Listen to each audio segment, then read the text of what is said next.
The wind howled, a low, mournful sound that was already starting to pick up, even though the sun hadn't quite set. This part of the United States, tucked away in the more remote plains, was known for its sudden, brutal winters. One minute, you'd have a clear, crisp day. The next, a wall of white would descend, making the roads disappear. People here respected the weather, knew its power, and mostly, they stayed inside when it threatened. The isolated highway, a thin ribbon of asphalt cutting through miles of flat, frozen fields, was usually quiet, especially as evening approached. Tonight, it felt eerily so. Sarah gripped the steering wheel, her knuckles white. Beside her, in the back seat, 8-year-old Emily was humming softly, drawing pictures on a fogged-up window with her finger. 5-year-old David, tucked into his car seat, was already nodding off, his small head lolling against the padded side. They were her world, her reason for everything. Sarah was a single mom, and life hadn't been easy. There had been a lot of scraping by, a lot of late nights, a lot of making do with very little. But she was tough, tougher than she looked, and she had a fierce, unwavering love for her 2 kids. This trip was supposed to be their fresh start, a chance at a new life in a new town, away from old problems and closer to a new, better job opportunity. They had set out that morning, full of hope, in her old but reliable sedan. It wasn't fancy, but it had always gotten them where they needed to go. The initial snowfall had been light, almost pretty, dusting the fields like powdered sugar. Sarah had even pointed out a deer crossing a distant field to Emily, who had gasped with delight. But as the miles ticked by, the temperature had dropped steadily. The light flakes turned into a thicker, more determined fall, blurring the edges of the distant horizon. Anxiety, a familiar companion, started to coil in Sarah's stomach. She glanced at the car's clock. They still had a good few hours to go. She reached for her phone, its screen lighting up with a low battery warning. She quickly checked the weather app. Her heart sank. A major blizzard warning now covered their entire route, upgraded from a mere winter storm. Heavy snow, high winds, near zero visibility expected within the next 2 hours, the alert read. A knot tightened in her chest.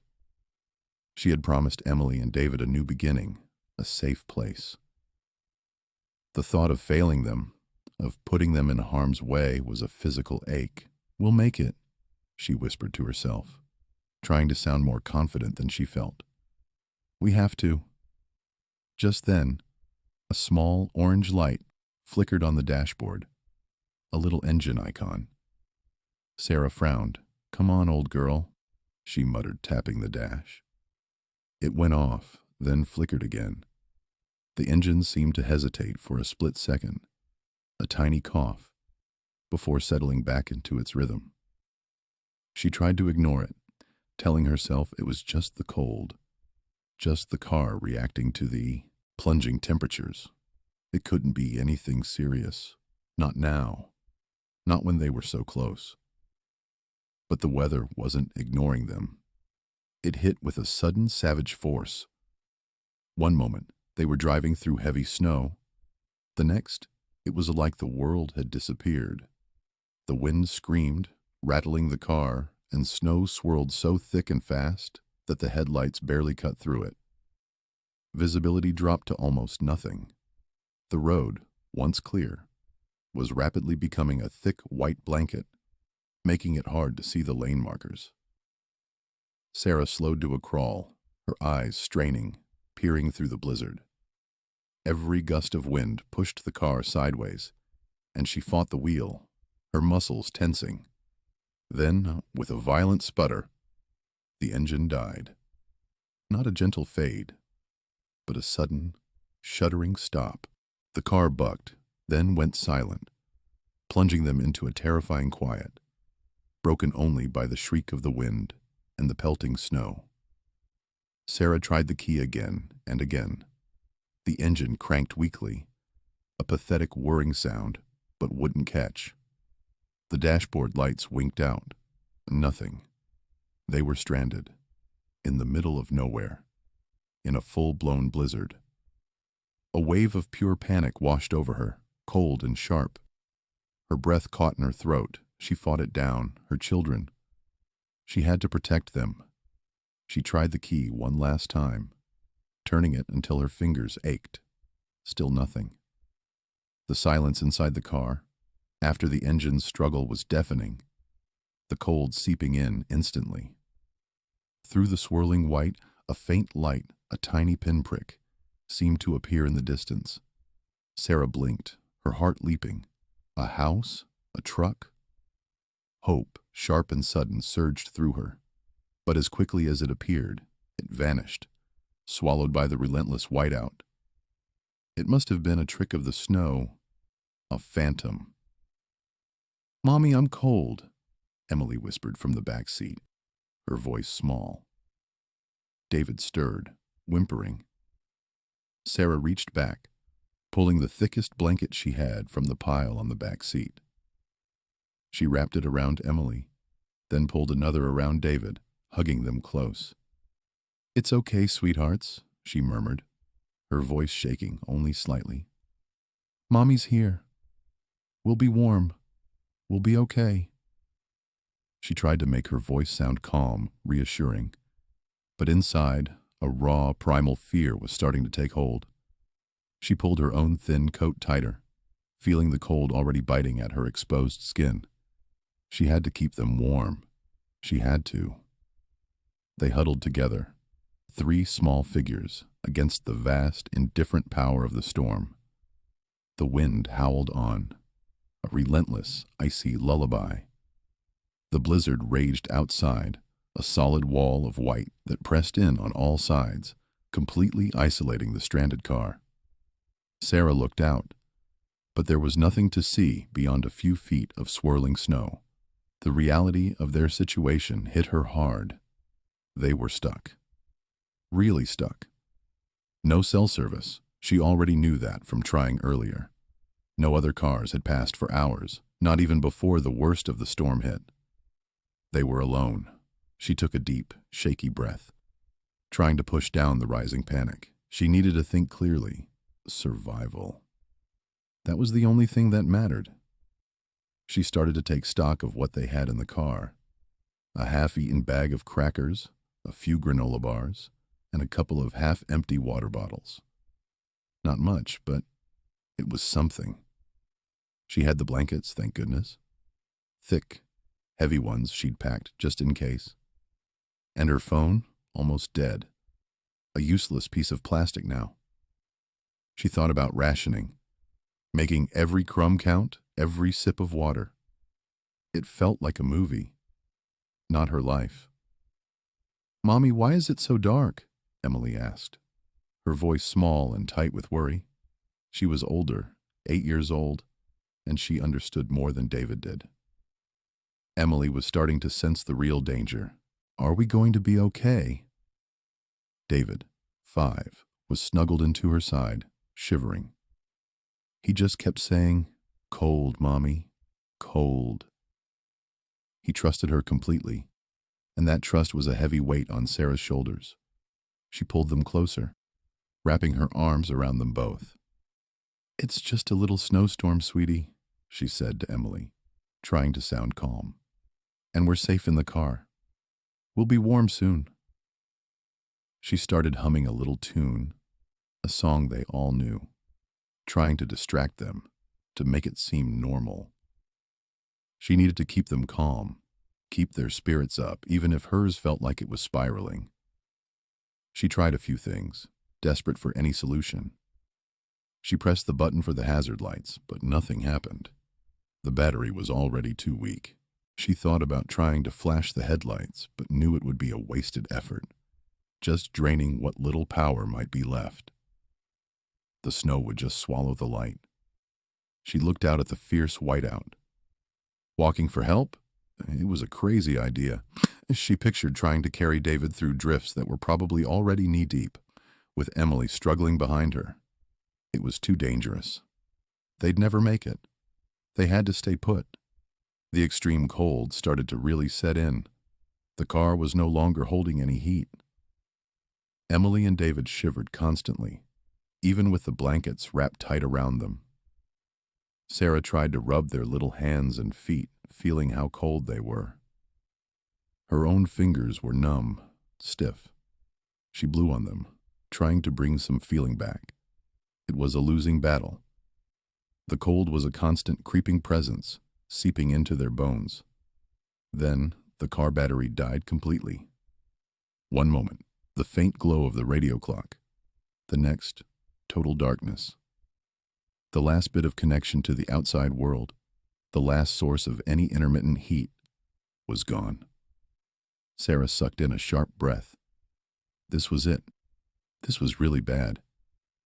The darkness intensified her fear, making the blizzard outside feel even more menacing. She battled despair, a heavy, suffocating feeling. Guilt gnawed at her. Why had she even tried to drive in this weather?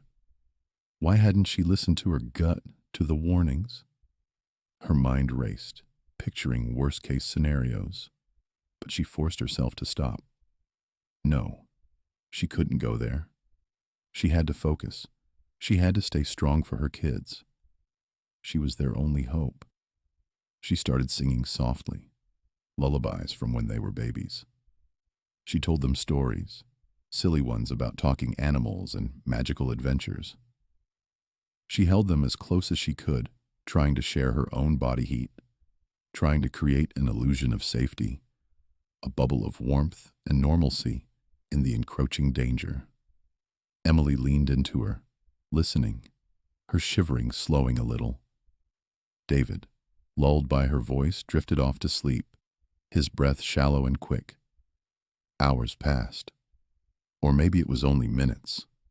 In the whiteout, time lost all meaning. It felt like an eternity. The children drifted in and out of sleep, their little bodies growing colder, their breathing becoming more and more shallow. Sarah kept rubbing their hands and feet, trying to keep them warm, trying to keep them alive. But her own energy was draining away. A terrible sense of helplessness began to creep in, a cold, heavy blanket over her heart. She was doing everything she could, but it didn't feel like enough. The storm was too big, too powerful. She squeezed her eyes shut, fighting back tears. She wouldn't cry. Not yet. Not in front of them. She just held them tighter, praying for a miracle. Just as Sarah felt herself slipping into that deep, cold despair, a powerful beam of light cut through the swirling snow, growing steadily brighter. It was a moment that felt both impossible and utterly real. Through the thick curtain of white, a huge, dark shape slowly emerged. It was an SUV, big and imposing, with massive tires that seemed to chew through the snow. This wasn't just any car. It was a vehicle built for this kind of weather, a fortress on wheels. Behind the wheel was Mark the Crusher Jensen. He was a name many knew, a heavyweight in the world of professional wrestling, famous for his incredible strength and an intimidating presence in the ring. But off-screen, Mark was known for something else, a quiet, unassuming nature, and a deep, traditional sense of family values that he rarely spoke about publicly. He was driving this beast of an SUV, specifically equipped for harsh winter conditions, on his way to a charity event. He took this less-traveled route often, preferring to avoid the main highways where traffic could get snarled up, especially around the holidays. He was used to tough weather, had driven through blizzards before, but even he had to admit, this one was something else. The snow was coming down thicker, faster, than he'd seen in years. The wind howled like a hungry wolf, making the whole world outside his car a blurry white mess. Mark was concentrating hard, his eyes scanning the road ahead, when he caught a fleeting glimpse of something out of place. Through the swirling snow, a dark shape by the roadside, almost completely buried.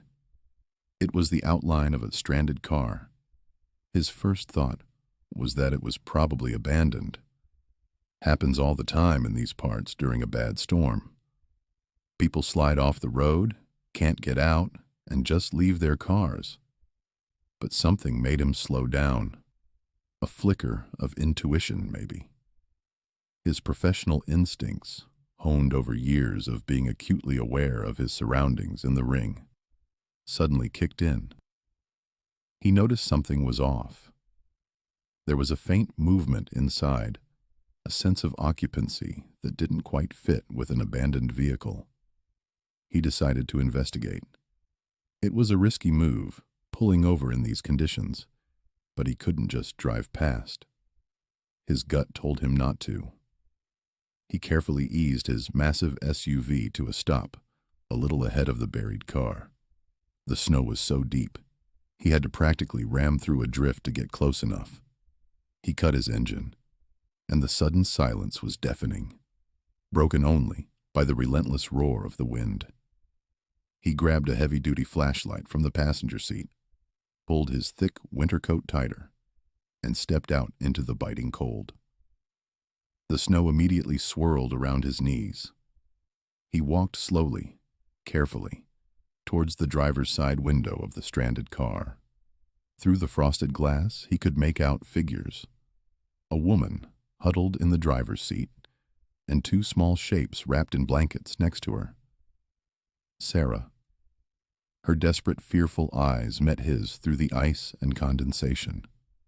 Mark quickly assessed the situation. A mother and two young children, clearly freezing and in distress, trapped in a broken-down car in the middle of a severe blizzard. No cell service out here, he knew that much. They were completely cut off. He tapped gently on the window, trying not to startle her. Sarah flinched, pulling back slightly, her eyes wide with a mixture of terror and a flicker of something that might have been hope. He lowered his voice, making it as calm and reassuring as he could, trying to project a sense of safety despite the urgency of the moment. "Hey," he said, his voice a deep rumble against the wind. "My name's Mark. I saw you were stuck. Are you guys okay?" He shone the flashlight inside, careful not to blind her, just illuminating his face enough so she could see he wasn't a threat. "You look like you're freezing in there." Sarah, initially wary, her protective instincts screaming at her about a stranger in such an isolated and terrifying situation, hesitated. Her mind raced, trying to process what was happening. A huge man, in the middle of nowhere, in a blizzard. It felt surreal, but the cold was too real. The children's shallow breathing too real. The desperation of her situation started to override her caution. She nodded slowly, unable to speak, her teeth chattering. Mark, seeing her apprehension, understood. He knew how it looked. He didn't push, just kept his voice steady and low. "You can't stay here," he said, stating the obvious but doing it gently. "It's too cold. You and the kids need to get somewhere warm now." He paused, letting his words sink in. He could see the fear in her eyes, but also the raw desperation. "My truck is warm. I've got blankets, some hot water. I can take you to the nearest town, get you somewhere safe." He took a breath, letting his gaze sweep over her children, then back to her. He knew what he had to say to make her understand the gravity of the situation and to offer a clear path out. He said the iconic line, the words that would echo in their lives for years to come. "Come with me. We need to get you all out of here." It was a moment of decision, a tipping point between utter despair and a chance at survival. Sarah looked at the genuine concern in his eyes, the steady, unwavering look that spoke of a true offer of help. She glanced back at her children, their small, pale faces. Their bodies shaking, she thought of the cold, the darkness, the fading hope. And then she looked at Mark again. She didn't know him, but she knew the alternative. She made the instantaneous decision to trust this unexpected stranger. It was the only choice she had. She nodded, a single, decisive movement, and tried to open the frozen car door. The car door was stuck, frozen shut. Mark saw her struggle and immediately stepped forward, his large hand easily gripping the handle. With a strong pull, the door popped open with a groan of protesting metal. A blast of icy wind rushed into the car, but it was quickly overshadowed by the sudden influx of warmth from Mark's presence. He didn't waste a second. "Okay, let's get them out," he said, his voice firm but gentle. He reached in, careful not to bump their heads, and gently unbuckled Emily first. She was heavy with blankets, her movements sluggish from the cold. Sarah helped too, her hands fumbling a little, but driven by a surge of adrenaline. Mark lifted Emily with surprising ease, cradling her against his chest as if she weighed nothing. He moved quickly to his SUV, which was idling nearby, its engine a low hum against the howling wind. He opened the rear passenger door, the interior light casting a warm glow into the swirling snow. The blast of hot air from the vents was immediate and inviting. He carefully placed Emily onto the back seat, making sure she was comfortable. "Stay right there, kiddo," he murmured, pulling a thick, fluffy blanket from a pile on the seat and tucking it around her. He moved back to Sarah's car for David. Sarah, her legs wobbly, helped Mark with David. The little boy was even more limp than Emily, his face pale against the dark blankets. Mark scooped him up just as gently, carrying him over to the SUV. He settled David next to Emily, making sure both children were well covered and positioned directly in front of a warm air vent. He checked the dashboard display, confirming the heater was on full blast, already making the small space feel like a sanctuary. He even had a thermos of hot chocolate, which he quickly poured into 2 small cups, letting them cool slightly before offering them to the still shivering children. As her children were safely inside Mark's warm vehicle, Sarah felt a wave of profound relief wash over her. It was so intense, it almost buckled her knees. The lingering shock of the past few hours, the terror, the helplessness, all started to recede, replaced by an overwhelming sense of gratitude. She watched Mark, this giant of a man, moving with such care and efficiency, and a small, shaky breath escaped her lips. She didn't realize how tightly she had been holding it. Mark didn't forget about Sarah's car. Before getting fully into his SUV, he took a moment to quickly check her vehicle. He tried the ignition one more time, but the engine was completely dead. He popped the hood, glanced inside, then closed it with a resigned shake of his head. "Yep, she's done for the night," he called to Sarah, who was now settling into the front passenger seat. He made a mental note of its exact location, confirming landmarks in his mind. He knew he'd need to report it later. Make sure it wasn't just left out here. He didn't want anyone else to stumble upon it, especially not with the weather still being rough. With Sarah and her children now safely in his SUV, Mark carefully navigated back onto the treacherous highway.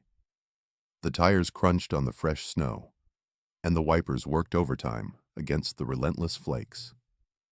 He drove slowly and cautiously, his eyes scanning the road ahead, his hands steady on the wheel.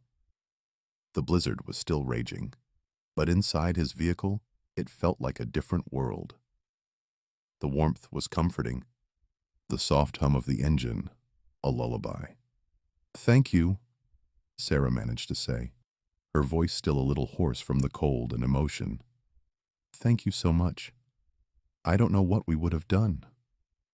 She looked at him, her eyes still a little wide, but now filled with genuine appreciation. Mark glanced at her, a small, reassuring smile on his face. "Don't worry about it," he said, his focus mostly on the road. "Just glad we found you. The main thing is you're all safe now, and getting warm. We'll figure out the rest." He downplayed his actions, not wanting to make a big deal out of it. His main concern was their immediate well-being, getting them to safety. Emily, who had been quietly sipping her hot chocolate, stirred. "My hands are warm now," she said, her voice small but clearer. David, snuggled against her, let out a soft sigh. The color was slowly returning to their cheeks, a faint pink replacing the earlier pallor. They asked simple, innocent questions about the snow, about where they were going, signs of their improving condition and returning curiosity. Sarah answered them softly, her heart swelling with relief. Mark listened to their chatter for a moment, then explained his plan. "There's a small town about 20 miles from here," he said. "It's not much, but it's got a motel. We'll get you there, get you some food, and a proper warm bed for the night. We can deal with the car in the morning when the roads are clearer." He assured Sarah he would ensure they were taken care of, his tone leaving no room for doubt. The journey, though still perilous, with the limited visibility and icy roads, was now filled with a sense of security. The children, feeling safe and warm, eventually drifted off to sleep, curled up against each other in the back seat, their small bodies rising and falling, with soft, even breaths. Sarah looked at her sleeping children, then at Mark, driving steadily through the storm. He was a silent, powerful presence, guiding them through the chaos. She felt an overwhelming sense of gratitude, a profound appreciation for this unexpected hero. She had been so afraid, so utterly alone, and now, here they were, being led to safety by a stranger, whose kindness shone brighter than any beacon in the storm. It was a moment that would forever be etched in her memory of turning point in their lives, a testament to the unexpected good in the world. She knew their journey was far from over, but for the first time in hours, she felt a glimmer of real hope. The hum of Mark's SUV became a comforting sound as they finally approached the small town. Snow still covered everything, painting the landscape in shades of white and gray, but the wind had died down, and the worst of the blizzard seemed to have passed. Lights twinkled in the distance, a welcome sight after hours of darkness and swirling snow. Mark drove slowly through the quiet streets, eventually pulling up to the only motel in town that showed a vacancy sign. It was an older place, with a neon sign that flickered, but to Sarah it looked like a palace. Mark got out first, his large figure moving with purpose. He went inside, and a few minutes later, he was back, holding up 2 room keys. He had secured adjoining rooms, thinking it would give Sarah and the kids more space and comfort. He helped them out of the SUV, making sure the children, still groggy from sleep, were carefully carried inside. The motel room was basic but warm, a haven from the cold. The heater was already blasting, filling the air with a dry heat that felt wonderful against their chilled skin. "First things first," Mark said, his voice gentle but firm. "Warm food and drinks. What sounds good?" He pulled out his phone, already looking up local delivery options. Sarah was too overwhelmed to even think. "Anything?" she whispered. "Anything warm." Mark ordered a selection of comfort food, hot soup, grilled cheese sandwiches, and plenty of hot chocolate. He insisted they eat and warm up properly, knowing that proper nutrition was key after being exposed to such cold. While they waited for the food, Mark made another call. He was concerned about the children's exposure to the cold and wanted to make sure they were okay. He spoke to a local doctor he knew, explaining the situation clearly and concisely. The doctor, a friend of Mark's from some charity event, agreed to make a house call. Sarah felt another wave of gratitude. This man wasn't just dropping them off. He was making sure they were truly safe. It wasn't long before a kind-faced woman, the doctor, arrived at their motel rooms. She examined Emily and David carefully, checking their temperatures, listening to their chests. Sarah watched, holding her breath, her heart pounding. Finally, the doctor smiled. "They're suffering from mild hypothermia," she confirmed, "but nothing serious. With warmth, rest, and plenty of fluids, they'll recover fully. You did well keeping them bundled, Sarah." Sarah's immense relief was palpable. She felt tears welling up, but she blinked them back. Her children were going to be okay. After the doctor left, a sense of calm settled over the rooms. The food arrived, and they ate in comfortable silence, the warmth spreading through their bodies with every bite. The children, though still tired, started to perk up, finishing their hot chocolate with renewed enthusiasm. Soon after, exhausted from the ordeal, Emily and David fell into a deep, peaceful sleep in their beds. Sarah watched them, a profound sense of peace washing over her, something she hadn't experienced in a long time. Mark stayed nearby, making sure they had everything they needed. He sat in the adjoining room, quietly making calls on his phone, arranging things. He offered to help with any further arrangements, including recovering Sarah's car once the blizzard cleared. "We'll get that sorted first thing tomorrow," he assured her. "Don't you worry about it tonight." As the kids slept, Sarah finally felt composed enough to talk more openly. She sat across from Mark, sharing more of her story. She told him about her struggles, the reasons, why she was leaving her old life behind, her hopes for a new beginning, and the desperation that had driven her to travel in the blizzard, despite the warnings.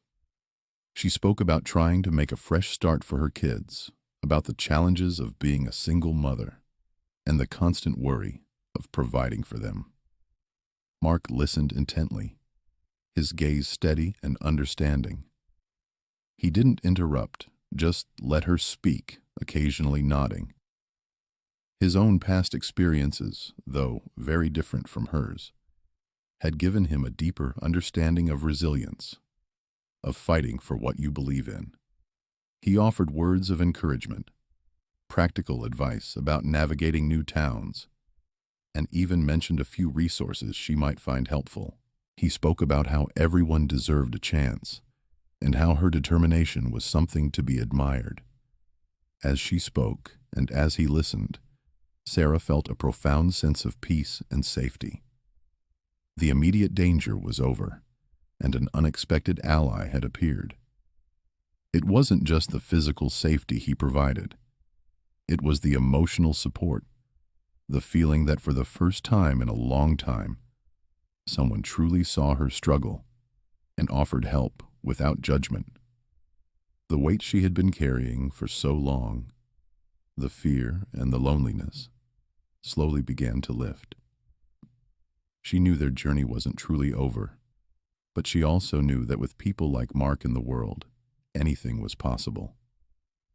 She felt a quiet confidence blooming inside her, a belief that they would make it through, stronger than before. The morning after, the blizzard broke, with a serene beauty. Outside the motel window, a pristine, snow-covered landscape stretched as far as the eye could see, sparkling under a bright, clear sun. It was a stark and welcome contrast to the terrifying whiteout of the previous night. The air was crisp and cold, but the threat had passed, replaced by a quiet, almost magical stillness. Inside their motel room, Emily and David woke up feeling much better. Their color had returned, and they were full of energy and curiosity, already buzzing about the thick layer of snow outside. They bounced around the room, pointing at the snowdrifts, and asking Sarah if they could go out and play. Sarah, watching them with a grateful heart, promised they would, but only after a good breakfast. Mark joined them for breakfast in the motel's small dining area. The children, no longer shy or withdrawn, engaged with him easily. David, especially, seemed fascinated by Mark's large hands and strong build, asking him if he could lift heavy things. Emily, a little more reserved, still looked at him with admiration, occasionally drawing him into their conversation about superheroes and snow angels. Mark, in turn, listened patiently, answering their questions with a gentle smile that belied his tough exterior. He made them laugh, and Sarah watched, a warmth spreading through her chest. It was a simple, wholesome scene that felt miles away from the desperate hours they had just endured. After breakfast, Mark got straight to work. He made several calls on his phone, speaking in a calm, authoritative tone. He contacted local towing services and mechanics, arranging for Sarah's car to be retrieved from the highway and assessed for damage. He used his connections, dropping names and explaining the urgency, which seemed to expedite the process considerably. Sarah overheard snippets of his conversations, hearing him insist on a quick turnaround, knowing that every moment counted for her. He made sure she didn't have to worry about any of the logistics, handling everything with efficiency and care. Mark also discreetly covered the costs of the motel rooms, their meals, and even the initial towing and assessment fees for the car. When Sarah tried to protest, her voice thick with gratitude and a touch of embarrassment, he simply waved her off. "Consider it a gesture of goodwill," he said, his eyes kind.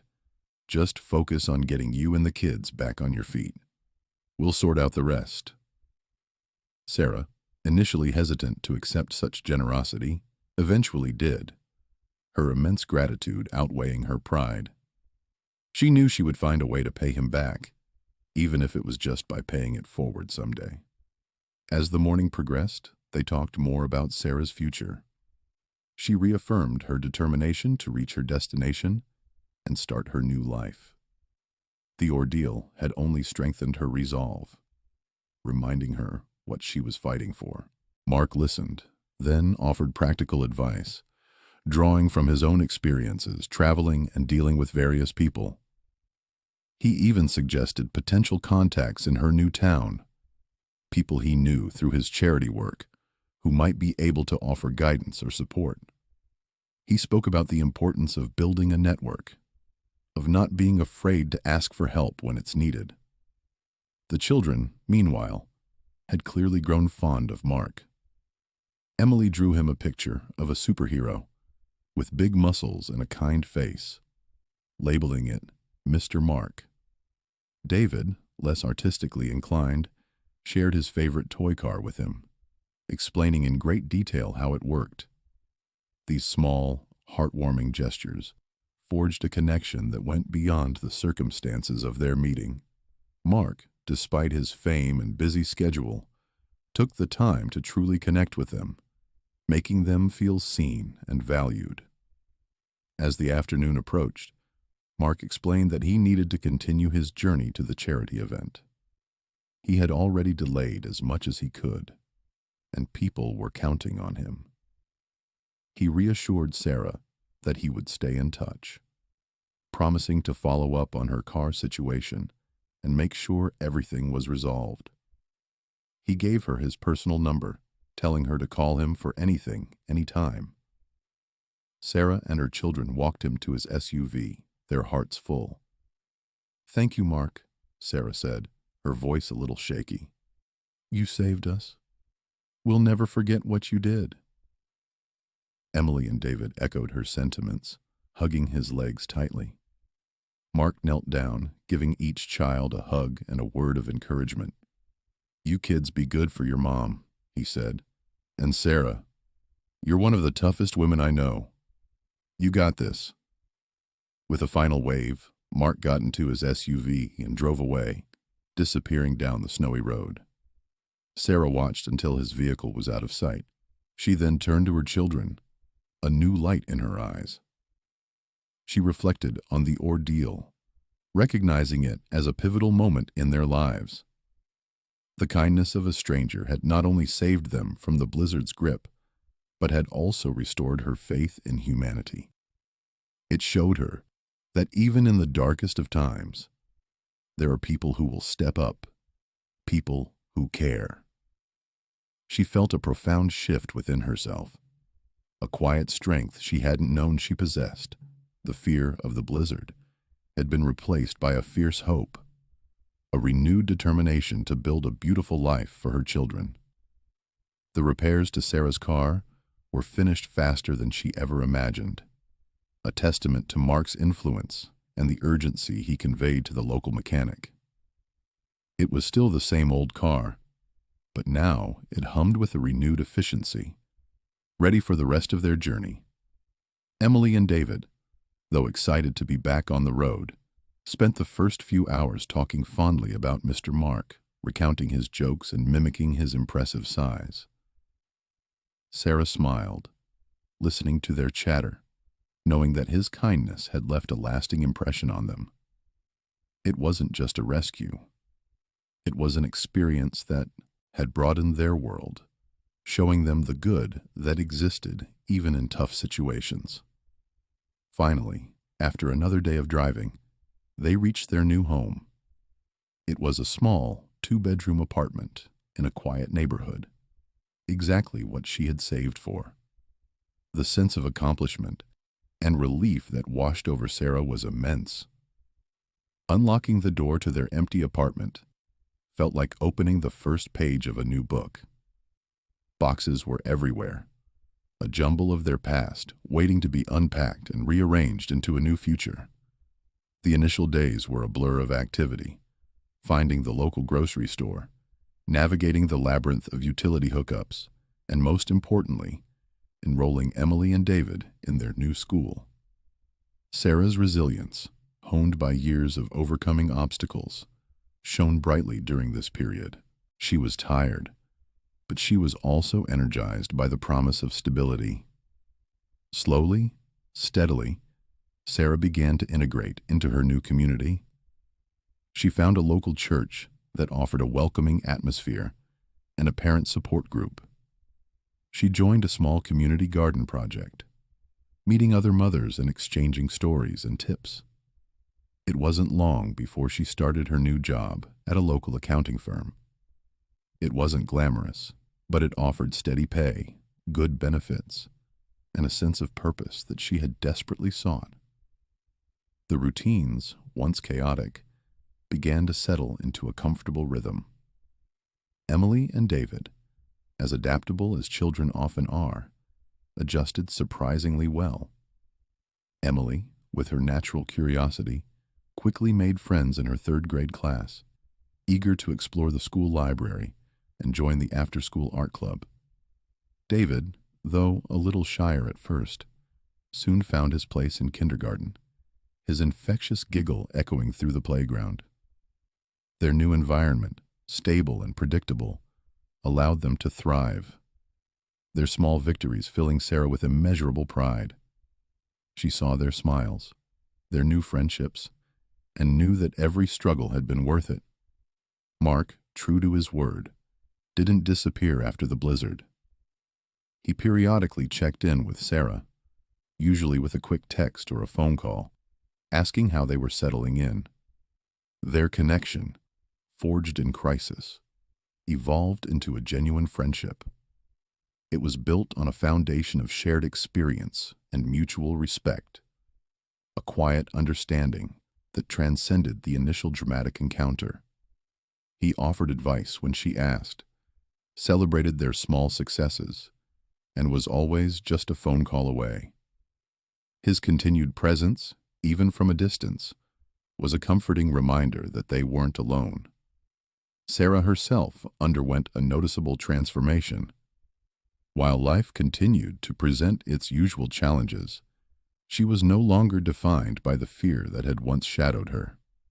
The blizzard, and more specifically, Mark's intervention, had empowered her with a newfound strength and an unwavering optimism. It was as if the terrifying experience had stripped away her anxieties, leaving behind a core of solid determination.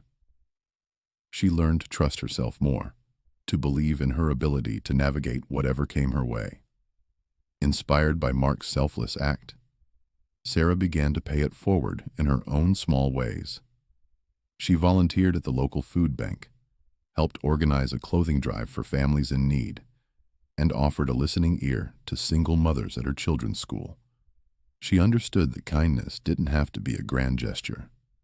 It could be a quiet conversation, a shared meal, or simply showing up for someone. These small acts filled her with a profound sense of purpose, expanding her world beyond her immediate family. The family's new life, while still a work in progress, was now depicted as one filled with hope and potential. It was a powerful testament to Sarah's unwavering perseverance and the unexpected kindness of a stranger who had appeared when they needed him most. The blizzard, once a symbol of terror and isolation, had become a defining moment, a turning point that led them to a better, stronger future. Sarah often thought about that night, replaying the moments in her mind. She realized that while the blizzard was a terrifying ordeal, it ultimately led them to this better place.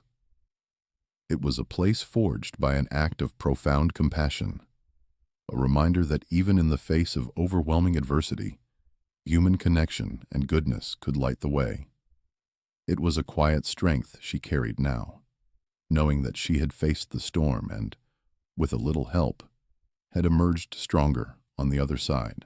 Years later, the memory of the blizzard still shimmered in the back of Sarah's mind, not as a nightmare, but as a powerful, defining moment.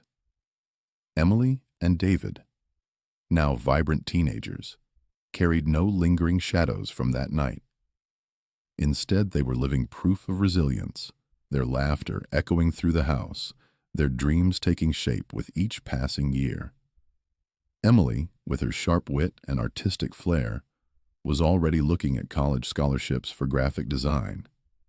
David, tall and athletic, excelled in soccer and had a quiet confidence that made Sarah incredibly proud. Their lives were full, successful, and rich with possibility, a testament to the new foundation Sarah had built. Mark the Crusher. Jensen remained a significant figure in their lives. He wasn't just a benefactor, he was a true friend. His calls and occasional visits were always met with genuine excitement. He had watched Emily and David grow from frightened children into remarkable young adults, and his presence was a constant, gentle reminder of the compassion that had saved them. He taught David a few wrestling moves in the backyard once, which had resulted in endless giggles and a story that was retold often.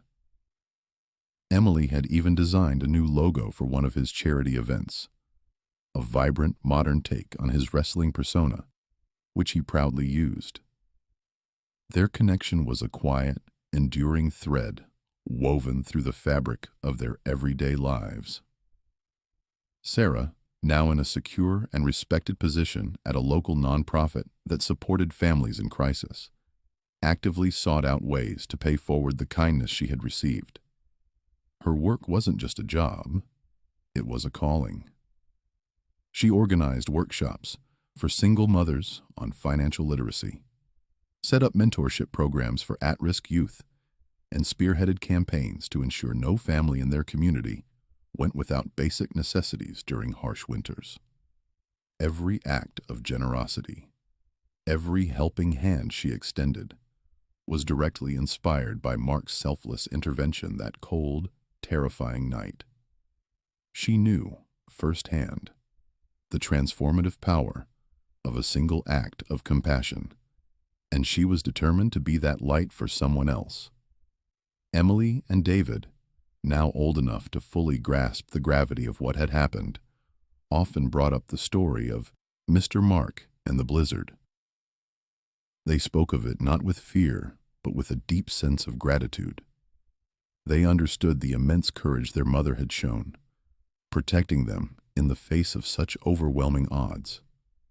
They admired her strength, her unwavering spirit, and the way she had built a new life for them from nothing. They often told their own friends the incredible tale, emphasizing the kindness of the WWE superstar and how it had changed everything for their family. It was a story that had shaped their own values, teaching them the importance of empathy and reaching out to others. Mark, too, often reflected on that snowy night.